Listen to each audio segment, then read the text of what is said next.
Hello, I'm Bob Lancer, and the purpose of this show is to lead you into the life you truly want to be living. It is also about helping you to better understand and relate with others, especially the children in your life, in support of their great potential. So this show is for anyone who wants to live with more peace and purpose and positive power to soar into the fulfillment of our greatest promise.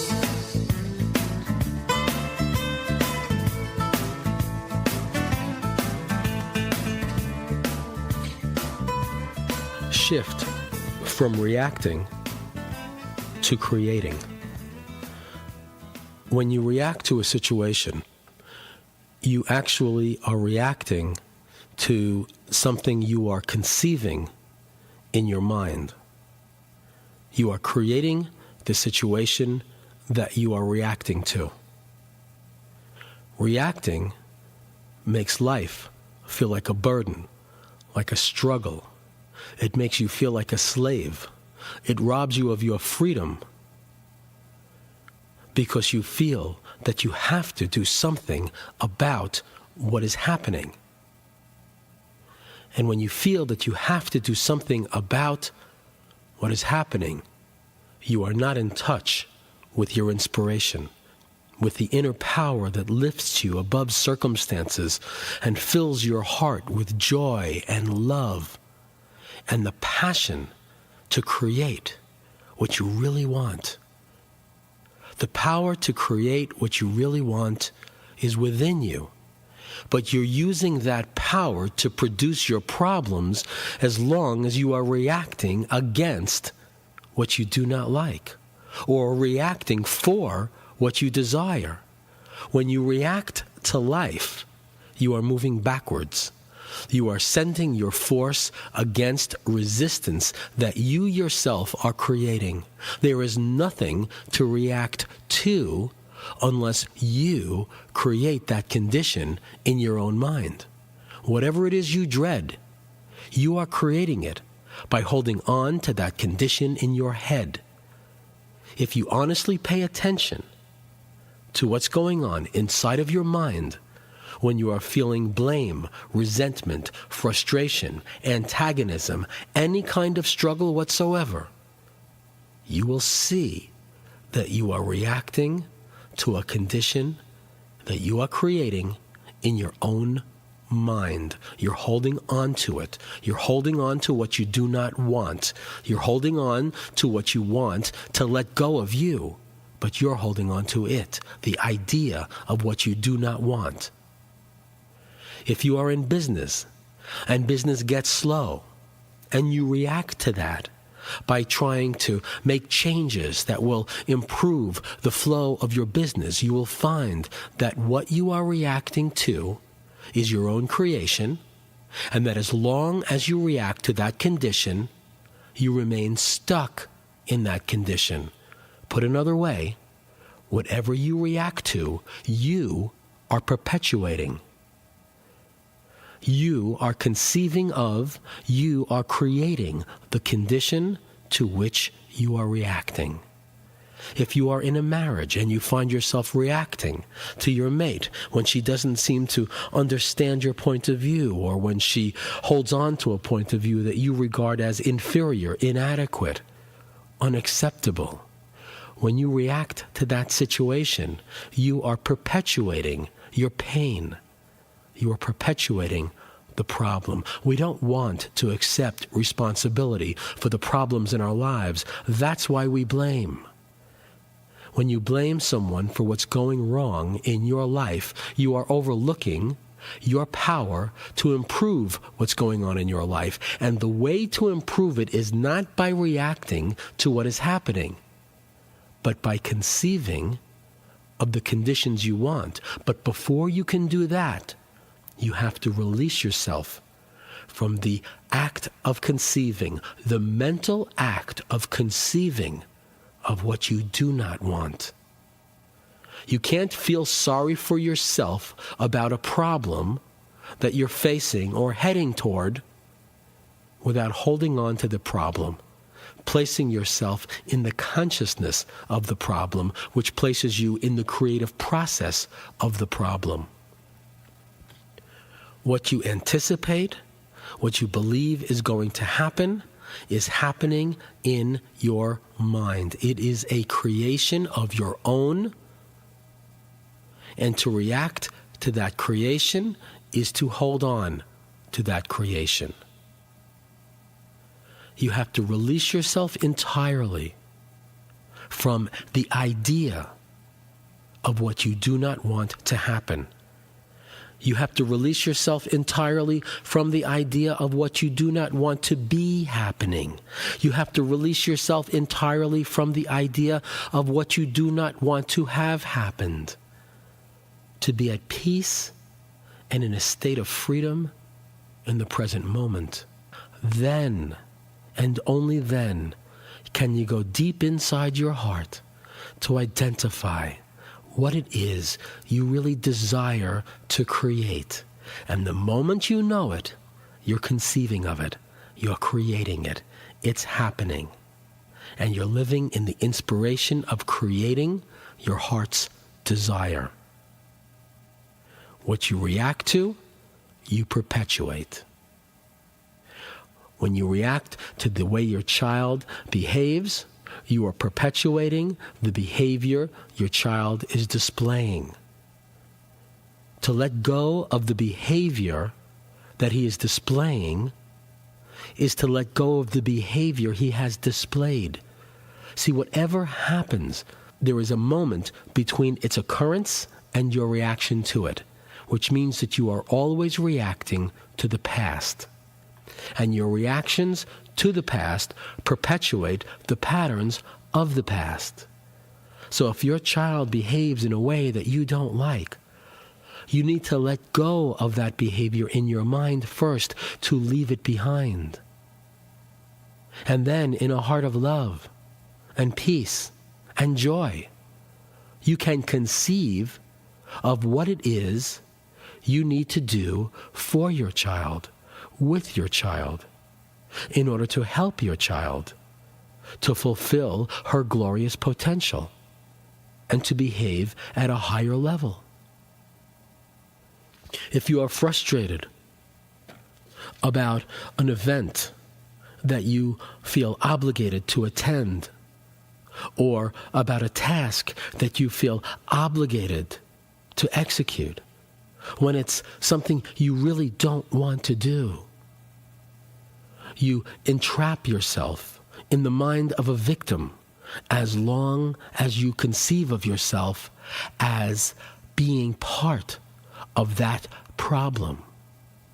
You don't have to do anything that you don't choose to do, but you can't know that until you look inside your heart and mind and realize that you are choosing to conceive of a task you don't want to do, of an obligation you don't want to fulfill, of an event you don't want to attend. You create the events you don't want to attend because you conceive of them, you worry about them, you fret over them, you resist them, you react to them, you hold on to them. But you can set yourself free right now. Free of the suffering, the burden, the depression that comes with reacting to any event. The cost of blame is your power to produce, to create the conditions you really want in your life. Blame is the most common reaction we have in relationships. Think about who it is that you tend to blame most often when things are not going the way you want them to. If you're married, it's probably your spouse. If you have children, it may be your children. Whoever you blame the most for what's going wrong, it is that person that you give your power to make things right. But you continue to blame that person because you conceive of that person doing things wrong. If you could let go of the blame for a moment and consider, what is it that I can do to create the circumstances I want rather than blaming someone else for the circumstances I'm getting, one of the first things you'll realize is that you're simply pushing yourself too hard. You're working too hard for control. You're coming up against resistance because you're pushing against life's flow. You've got to relax and take it easy enough so that you can be in peace right now instead of feeling burdened by the imperfections that you're conceiving of right now. It's about learning how to let go of your problems.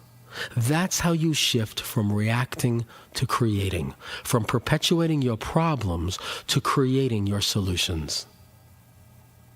When you see someone on the road who is angry and reacting with rage to you or to another person, you are looking at a powerless victim who is spending his energy on blame because he doesn't recognize that he has the power to create a more beautiful life for himself, a life that is closer to the life he truly wants to live. But he's busy reacting to what he doesn't want, conceiving of the people he's reacting to as imbeciles, people he doesn't even know, but in his mind, he is living in a world of imbeciles. And he's so unconscious of what's going on in his mind that he doesn't know he's living in a dream instead of reality. When you get connected to reality, oriented to reality, when you become aware of the way things are in the present moment, you can respond according to what you need to do.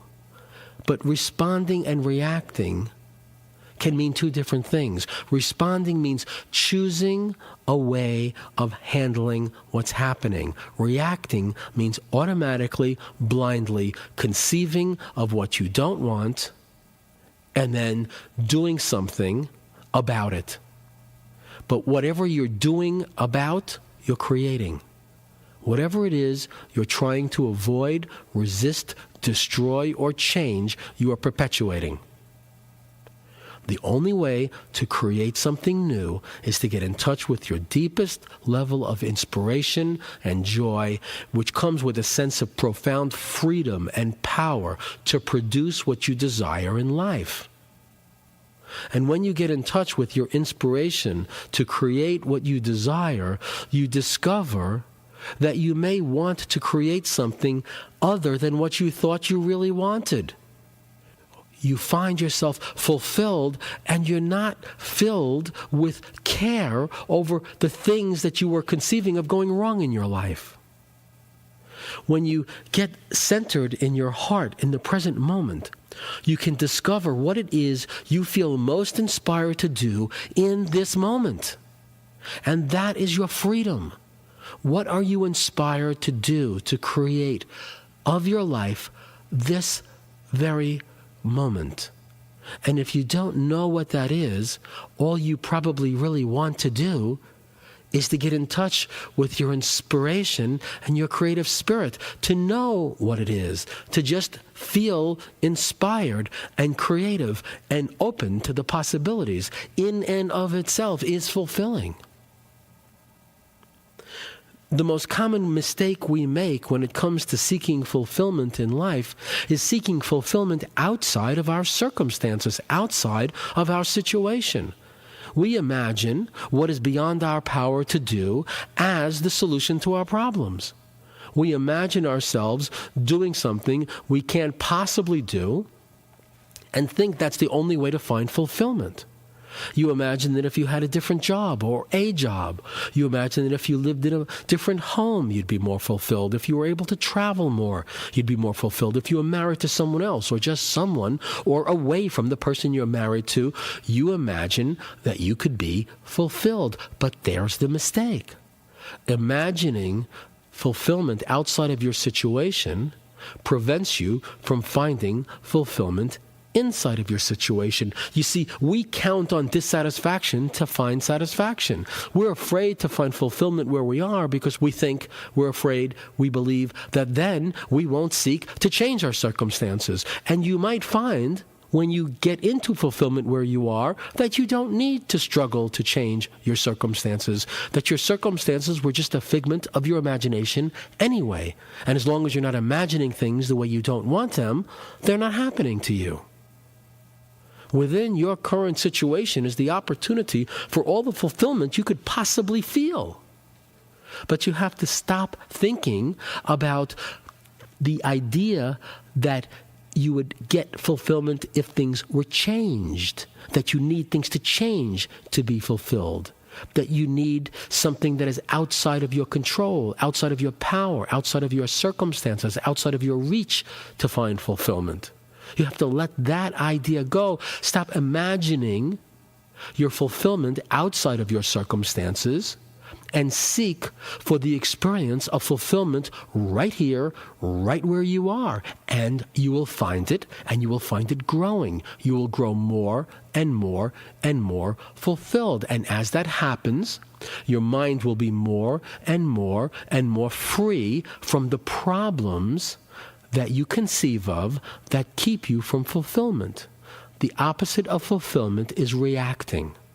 The more you react to what you don't like, the more you react for what you want, the more you react to what is happening, the more unfulfilled you have to feel. Moving into the creative process is not about letting things go, letting things slide, settling for the way things are. It is about contacting within yourself that which you are most inspired to create right now. That's what turns you on, that which sets you on fire, that which fills your heart with fulfillment and contentment. But people are afraid to take the risk to live in joy. It takes risk to get all you want. You've got to risk all you've got. You've got to put it all on the line for faith or live in fear. You've got to put it all on the line and say, I will trust that I can treat myself well and get away with it, because I know that if I don't treat myself well, I cannot get away with it. It's about trusting that you can enjoy your life right now. You don't have to plague your mind with problems. You don't have to conceive and worry about possibilities that you are putting yourself in by conceiving, by worrying about them. Yes, it is dangerous to put all of your faith in a state of love and joy and fulfillment and inner peace and inspiration right now. You're risking it all. You're risking your children's well-being. You're risking your job, your income, your marriage. You're risking everything on love. But if you don't risk it, if you don't take the risk, if you live in fear of fulfillment, and think you have to live in despair and burden and worry and strife and stress and fighting and hurry and anger and frustration, well, then that's the life you're choosing. Out of fear of risk, you're actually destroying it all. You will graduate from your current situations into grander situations as you live in the creative spirit of fulfillment and discard the enslaving spirit of reactivity, the imprisoning spirit of reactivity. Who do you react to? When do you react? What are you reacting to? What are you afraid of? What are you resisting? What are you in struggle to change, to control, to manipulate, to direct? Let it go mentally. Let go of the conditions you don't want to happen. We are so addicted to blame that we would rather mentally hold on to our problems so we can blame someone for them rather than letting go of those problems to give ourselves the freedom and the space to create the life we want right now. It's not about creating your life in the future. It's about living creatively now. Being in touch with your inspiration, with your desire, with what it is you want to create right now, being very clear about that, and staying connected to that in the present moment. That's fulfillment. That's freedom. You are always free to create your life right now. It's shifting from reacting to creating, from imprisoning yourself in concepts, mental visions of what you do not want, or even mental visions of what you do want that cause you to experience frustration. See, envisioning what you want, thinking about what you want to bring about and create in life is not the same thing as creating it. It's not the same thing as living in your inspiration. You can envision yourself in a more financially abundant situation, and in the process of envisioning it, experience a feeling within you of lack and separation from that condition. And the more you dwell in that visualization of what you want, you're really dwelling on the visualization connected with your sense of lack. You are creating the lack of what you want. You have to be very careful about envisioning what it is you want to create or manifest in your life, because envisioning something you want may lock you in to the feeling of lack. What you want to do instead is to let go of any visions of more and to let go of any visions of less and live in the present moment in a state of fulfillment. And in that state of fulfillment, connect with your inspiration, not your desperation. Your desperation will get you nowhere. Your inspiration will take you anywhere. Release your mind from visions of lack and trouble and problems. Ask your heart of hearts what it is you truly desire to create in life. And don't focus on what you think you're supposed to go after. You may be in tremendous financial problems, only to discover when you get in touch with your heart of hearts that you really want something more in this moment than to make $1 million. In this moment, you actually have to find out what you truly do want. You have to find your true self. Your true self is the only one you've been looking for to take you where you want to go. Your true self, your true heart, your true purpose, what you truly want right now is what you need to contact. Not focus on what you think you need to want to be a responsible person, but focus on what you truly want, and then pay attention to your conduct so that you can function as a responsible person. Pay attention to what you're doing. You'll make good choices. We make poor choices when we pay too little attention to what we're doing. You'll grow in enlightenment. You'll grow in liberation. You'll grow in power and beauty and joy. And that's all the time we have for today's broadcast of Bob Lancer's Answers. To order a recording of today's show or of previous shows, and for more information about my work, check out my website at boblancer.com. May your life be blessed with peace and love and the light of wise solutions that really work.